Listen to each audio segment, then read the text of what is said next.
Halo sahabat Republik Investor, kembali lagi bersama saya Bima. Di video kali ini kita akan belajar mengenai cara menentukan level support dan juga level resisten dengan cara yang mudah dan dengan cara yang simple. Bagaimana caranya? Berikut kita lihat ulasannya. Baik, kita bisa langsung mulai saja untuk ulasannya. Di video kali ini saya menggunakan tools dari investing.com. Jadi teman-teman juga bisa menggunakan investing.com ini, tinggal cari saja, tinggal diketikkan saja untuk linknya. Teman-teman sudah bisa mendapatkan tampilan seperti ini. Jadi kenapa saya menggunakan investing.com? Karena memang penggunaannya juga cukup mudah dan saya pikir toolsnya ini sudah cukup lengkap ya. Apalagi kita sebagai trader harian yang memang sehari-hari menggunakan grafik ya, saya pikir tools dari investing.com ini sudah sangat memenuhi ya apa yang kita butuhkan sehari-hari. Baik, di video kali ini seperti yang tadi saya sampaikan di awal mengenai level support resisten, tapi kita coba dengan cara-cara yang mudah dan dengan cara yang simple terlebih dahulu. Kita awali mungkin dari level resisten terlebih dahulu ya. Jadi level resisten bagi saya ya, itu ada dua cara. Yang mudahnya bagaimana cara menentukannya. Itu pertama memanfaatkan titik pucuk-pucuk harga di periode sebelumnya yang paling dekat. Jadi pucuk harga yang paling dekat di periode sebelumnya itu kita jadikan level resisten. Itu pertama. Kedua, nanti kita akan menggunakan indikator moving average. Jadi teman-teman ini dua kriteria yang sangat berbeda. Nanti kita coba lihat fungsinya berbeda, tapi ini sama-sama bisa menjaga atau bisa menjadi target dalam setiap kenaikan harga saham yang kita miliki atau saham yang kita incer ya. Pertama kita coba tentukan level resisten ini dari grafik IHSG ya. Mungkin kita ganti dulu ke saham ya. Mungkin kita ganti saham misalkan Telkom.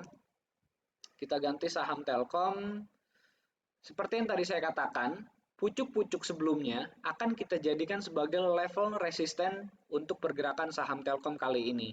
Sekarang kita coba lihat, ingat ya kata kuncinya pucuk-pucuk tapi yang paling dekat, yang belum lewat. Sekarang kita coba lihat, kalau seandainya pergerakannya seperti ini ya, untuk saham Telkom, misalkan masih seperti ini, dan baru mulai naik di sini, level resistennya adalah di sini. Ini sebagai area pucuk atau area yang bisa kita jadikan sebagai target penjualan kalau seandainya harganya naik yang paling dekat, karena ini terlihat ya sempat ada kenaikan di area ini, lalu setelah itu dilanjutkan dengan penurunan. Jadi area pucuk inilah yang kita jadikan sebagai level resisten atau bisa juga menjadi target jual. Jadi memang cukup mudah. Kita akan membuat level resisten yang berikutnya. Yang berikutnya di mana? Kita gambar di sekitar area di sini ya. Ini merupakan area-area pucuk juga yang bisa kita jadikan sebagai level resisten juga di saham Telkom. Ini tinggal kita gambarkan di sini, tadi juga di sini, di sini, di sini sudah lewat. Lalu yang kedua pun ini hampir lewat. Kita next untuk, nah ini juga lewat ya. Resisten yang kedua di sini pun lewat. Seterusnya kita gambar lagi yang ada di sini. Artinya kita coba cari yang terdekat ya. Di sini yang paling dekat sudah lewat. Yang kedua di sini juga sudah lewat. Ketiga di area-area di sekitar sini ini juga sempat terlewat ya untuk target harganya atau target resistennya di area di sini juga sempat lewat. Jadi resisten ini kita selalu bicara masalah area ya, bukan satu titik benar-benar satu titik 5.000 misalkan, tidak seperti itu ya. Jadi kita mainnya menggunakan range atau menggunakan area. Ini setelah itu pergerakannya naik terus ya, ini masih naik terus dan kita harus terus mencari level-level titik-titik puncak sebelumnya yang paling dekat. Kita lihat mungkin di area di sini kita bisa gambarkan karena ini ada beberapa kali sempat ada pergerakan di area di sini. Selain di sini juga sebagai area bisa kita jadikan sebagai target atau resisten ya yang paling dekat. Di sini kita bisa tentukan target atau area resisten yang paling dekat. Setelah ini lewat, next tentu saja di sini teman-teman juga mungkin setuju dengan saya. Di sini kita bisa jadikan sebagai area penjualan atau area resisten untuk saham Telkom. Di sini kita gambarkan area sekitar 3.300-an ya. Nah, kalau seandainya ini lewat lagi gimana ya? Terus saja kita gambar. Oke, kita gambar lagi di sini.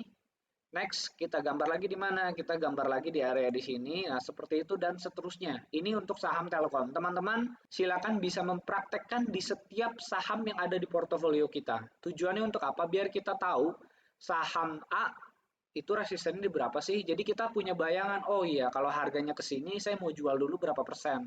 Atau saya mau jual semua dulu deh, saya mau ganti saham ke sektor yang lain atau ke saham-saham pilihan yang lain, misalkan seperti itu. Jadi dengan kita mengetahui level-level target atasnya, tentu saja ini sangat mempermudah kita untuk memaksimalkan setiap potensi yang ada di dalam portofolio kita. Nah, ini mengenai saham Telkom. Kita coba ambil contoh yang lain di saham yang lain, misalkan saham Astra ya. Coba kita lihat saham Astra. Sekarang saya akan coba praktekkan untuk teman-teman semua. Kita coba buka untuk indikatornya dan kita tinggal klik untuk moving average-nya. Nah, sekarang kita setting terlebih dahulu mengenai waktunya. Sekarang kita coba cocokkan ya, kira-kira Astra cocoknya mungkin di MA10 ya. Saya biasanya menggunakan moving average 5 hari, 10 atau 20, tergantung dari masing-masing pergerakan harga sahamnya. Mungkin untuk Astra kita menggunakan yang 10 hari.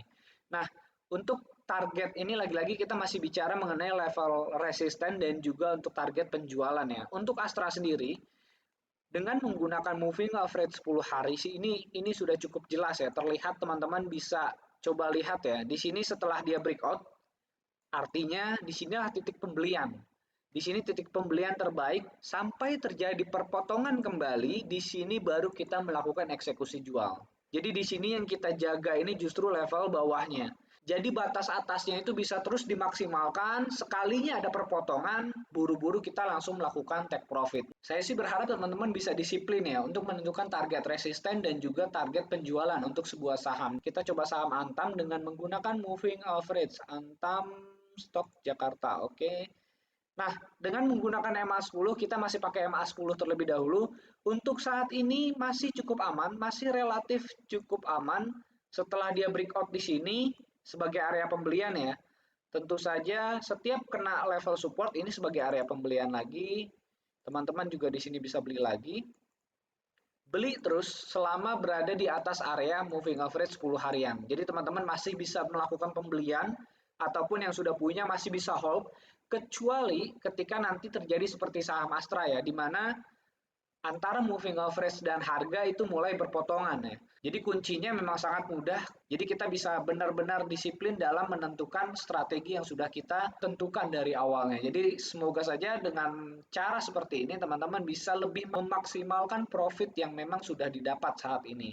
Sekarang kita coba lihat dari sisi level supportnya. Dengan menggunakan dua cara. Yang pertama menggunakan level terendah atau pucuk terendah. Yang kedua nanti kita akan menggunakan Bollinger Band. Sekarang kita coba cari dulu untuk sahamnya. Misalkan saya mau cari saham LPPF ya. Kita coba cari saham LPPF untuk penentuan level support dengan kita melihat pucuk-pucuk sebelumnya ya. Sekarang kita coba hapus dulu untuk moving average-nya. Kalau kita lihat di periode seperti ini kita bisa lihat ya, ketika harganya berada di area di sini, ini adalah area pucuk atau area support yang bisa kita tentukan saat ini. Kalau tadi pucuknya itu ke atas, sekarang kan modelnya ke bawah. Dari mulai dia turun sampai kembali naik seperti ini ya. Nah ini kan membentuk sebuah lembah ya, membentuk sebuah pucuk. Ini kita jadikan sebagai level support yang paling dekat. Karena harganya sekarang di area 1270. Sekarang supportnya ada di sini. Jadi kita gambar horizontal line-nya di area di sini. Dan teman-teman juga bisa lihat ya, sekaligus di sini juga menjadi area untuk level support. Jadi hampir sama kurang lebih di area di sini dan mungkin di sekitar area di sini. Ini sebagai area-area support ya untuk saham LPPF. Kita nanti sambil lihat untuk pergerakannya setelah kita gambar. Oke, kita geser.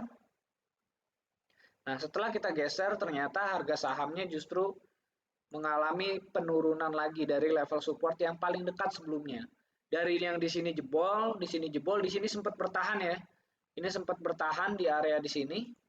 Sempat ada pertahanan, sempat naik gitu, tapi mulai jebol lagi. Nah, dalam kondisi seperti ini menjadi level support. Ini jebol lagi. Sekarang supportnya berarti di sini ya. Nah, teman-teman bisa dengan mudah yang menentukan titik-titik pucuknya aja yang kita jadikan sebagai titik untuk level supportnya di saham LPPF. Ini kita gambarkan seperti ini. Jadi kalau ternyata dia malah breakdown lagi seperti ini, kita gambar lagi pucuknya. Saat ini pucuk terakhirnya ada di area di sini.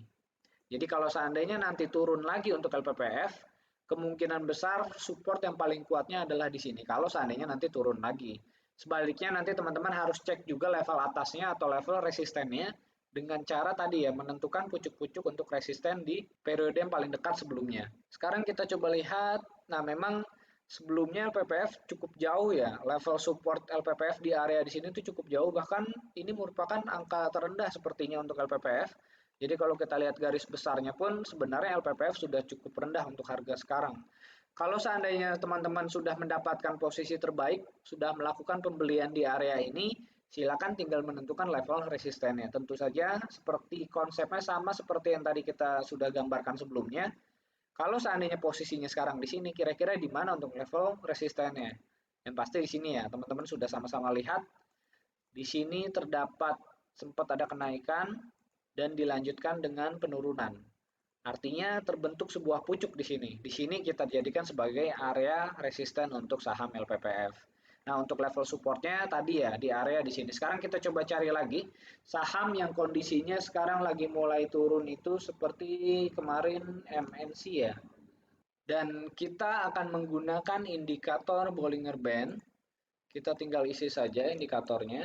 Untuk penggunaan Bollinger Band ini sendiri nanti saya akan membuatkan video khusus mengenai Bollinger Band. Tapi dalam hal ini kita akan coba secara singkat dulu memanfaatkan tools atau menggunakan indikator Bollinger Band ini sebagai titik support atau area yang bisa kita manfaatkan sebagai area pembelian ya untuk saham MNC. Sekarang teman-teman bisa lihat banyak sekali hal-hal yang bisa kita manfaatkan dari penggunaan Bollinger Band ini. Tapi dalam kali ini saya akan menggunakan satu saja manfaat dari Bollinger Band, yaitu kita bisa melakukan pembelian setiap kali harga keluar dari jalur Bollinger Band. Maksudnya seperti apa? Contohnya seperti ini. Saya coba warnanya lebih kontras mungkin ya, warna kuning agar teman-teman bisa lihat perbedaannya. Nah, warna kuning yang saya tandai di sini, harganya itu keluar dari range Bollinger Band-nya. Kalau teman-teman lihat, range dari Bollinger Band ini, yang di warna ungu ini, gradasi ungu ini adalah range yang didapatkan dari indikator Bollinger Band. Untuk yang kuning, ini adalah area di mana harganya, harga saham itu keluar dari area Bollinger Band. Kalau secara teorinya, harga yang keluar dari Bollinger Band cepat atau lambat akan kembali masuk lagi ke area Bollinger Band itu sendiri. Artinya, setiap kali ada harga saham yang keluar dari area, itu adalah kesempatan untuk kita bisa melakukan pembelian. Karena itu jarang terjadi dan mungkin hanya di beberapa saham saja bisa terjadinya. Tapi kalau sekali terjadi, kita bisa masuk ke situ, kita bisa memanfaatkan technical rebound yang terjadi di saham tersebut. Seperti contoh yang terjadi di sini, teman-teman bisa lihat setelah MNC ini keluar dari area Bollinger Band, itu beberapa hari kemudian langsung menguat bahkan cukup signifikan penguatannya. Kita cari lagi contoh yang lain seperti di periode yang di sini juga, ini sempat keluar dari area Bollinger Band atau area supportnya ya, keluar dari area supportnya setelah itu langsung menguat. Memang dalam hal ini penguatannya itu bisa tergantung ya, tergantung karakteristik dari penurunannya, tergantung karakteristik dari tren yang terjadi saat itu. Yang jelas nanti kita akan coba ulas lebih lengkap mengenai penggunaannya pada saat saya membahas masalah Bollinger Band. Sekarang saya akan memberikan contoh-contohnya saja di mana atau pada saat kapan Bollinger Band ini bisa menjadi patokan untuk kita membeli saham. Sekarang kita coba geser lagi. Di sini sudah tidak ada.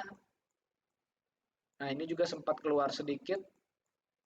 Nah, biasanya di saham-saham blue chip ya, kita coba cari untuk saham BBRI kalau nggak salah cukup banyak ya posisi-posisi di mana harganya itu keluar dari jalur. Nah, seperti ini, teman-teman bisa lihat ya, ini keluar dari jalur Bollinger Band. Ini probabilitas kenaikannya itu cukup besar. Ketika saham keluar dari jalur Bollinger Band, itu kemungkinan besar bisa langsung balik lagi langsung ke atas. Ini berikutnya ada juga di periode di sini, sekitar 2019 Oktober 2019 langsung setelah itu naik lagi. Ini juga sempat ada keluar walaupun kecil ya. Setelah itu langsung naik lagi. Yang jelas setiap kali ada keluar dari jalur Bollinger Band, harga sahamnya akan langsung mengalami penguatan. Di sini juga ya bisa teman-teman lihat. Sekarang kita coba lihat lagi. Nah, di sini juga sempat ada keluar jalur walaupun kecil, tapi setelah itu langsung menguat lagi untuk BBRI-nya. Ini juga sempat keluar jalur, open gap ya, open gap down, habis itu langsung naik lagi untuk BBRI. Nah, kurang lebih seperti ini ya. Jadi memang cukup menarik, teman-teman bisa langsung mempraktekkan di saham-saham yang kita punya ya untuk saat ini. Nah, mungkin ini dulu di video cara mudah dan cepat dalam menentukan level support dan resisten. Semoga ini bisa membantu dan semoga bisa menginspirasi teman-teman semua. Untuk teman-teman yang mau berdiskusi, silakan bisa langsung tuliskan diskusinya di kolom komentar. Nanti kita akan lanjut membahas mengenai cara mudah dan simpel untuk menentukan level support dan juga level resisten dalam video kali ini. Terima kasih, salam cuan.